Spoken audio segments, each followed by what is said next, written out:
Hey folks, this is Keith, Victor Echo 3, Sierra Victor Quebec, and sometimes Victor Alpha 3 Kilo Echo India. So I thought I'd do a video today. It's a bit of a follow-up on the weight of your call sign and how difficult is your call sign to either send or for others to receive it. And I'm doing this mainly for the new people, the ones who have just got to that point in Morse code where they're on the air for maybe the first few times, and they're sending probably POTA. POTA is the one that most people seem to get started with. It's fairly straightforward. So they get out there, they send their call, they get answered, look the next day and the next day and the next day, and no confirmation. So obviously somewhere along the way, the operator on the other end didn't either get your complete call, and with some of the noise we've had recently, that's not a surprise. Maybe they missed a dit or a da, whatever the case might be.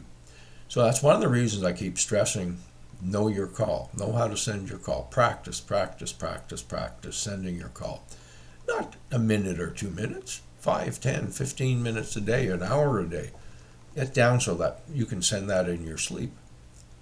And again, at the same time, tape yourself enough times or record, modern language, record yourself so you can recognize what your call sounds like. So that's one of the reasons for doing this, is just to help some of the people not get too frustrated.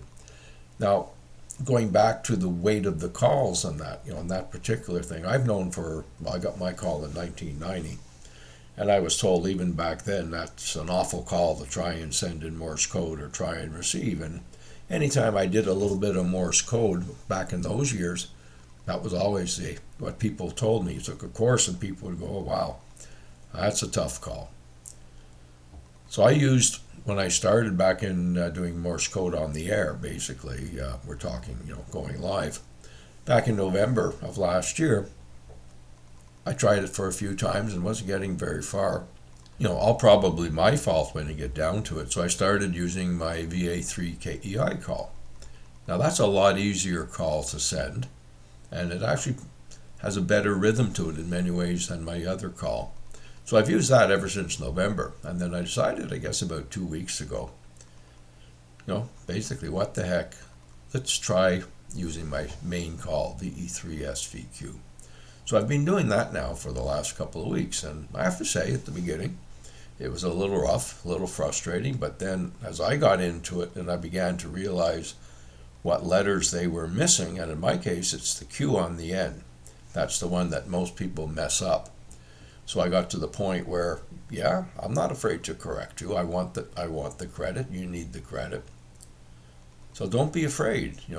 If you hear them come back to you and it's not quite your call the way it should be, don't be afraid to correct them. Usually what I do, I listen to what they're sending me. They do the RST and then they come back with the BK. I do the BK back to them. Then I send my call one more time, a little more slowly, and a little more emphasis on the letter that they've missed. Then I do the Roger and their RST and everything else. And looking back over the last couple of weeks when the conditions were not very good at all, and the number of occasions I had to do that, every single time I did that, the call was corrected. So something to keep in mind. And if you look at any of the POTA pages, and whatever band you're on, the person you're trying to reach, at the bottom of their section is a button to respot them. So every time you do it, and it helps them too, after you've wrapped things up, go down, respot them, because your call sign is going to be there.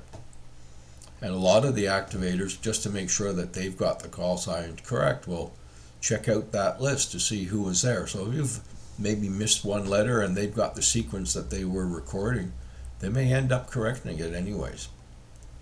So again, just as like I say, practice. And just to give you an idea what I was talking about, the weight of the call and the difficulty in picking it up. My VA3 KEI call has 11 dits, 6 DAWs. And it sounds something like this.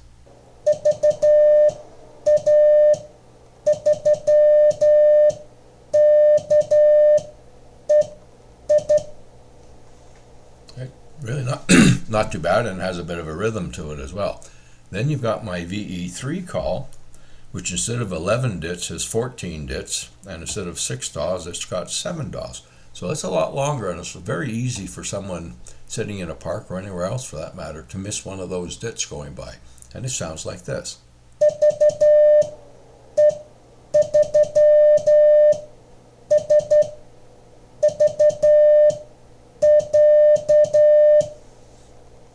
Still needs practice, but that's the call I'm using at this point, and I'm having a lot of fun with it because I still prefer to be known as VE3SVQ, the shaky key.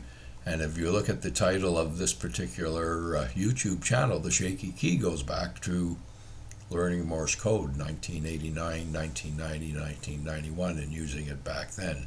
And that was sort of a bit of a joke on myself at that point. So Keith, Victor Echo 3, Sierra, Victor Quebec, the shaky key. Wishing you a great day.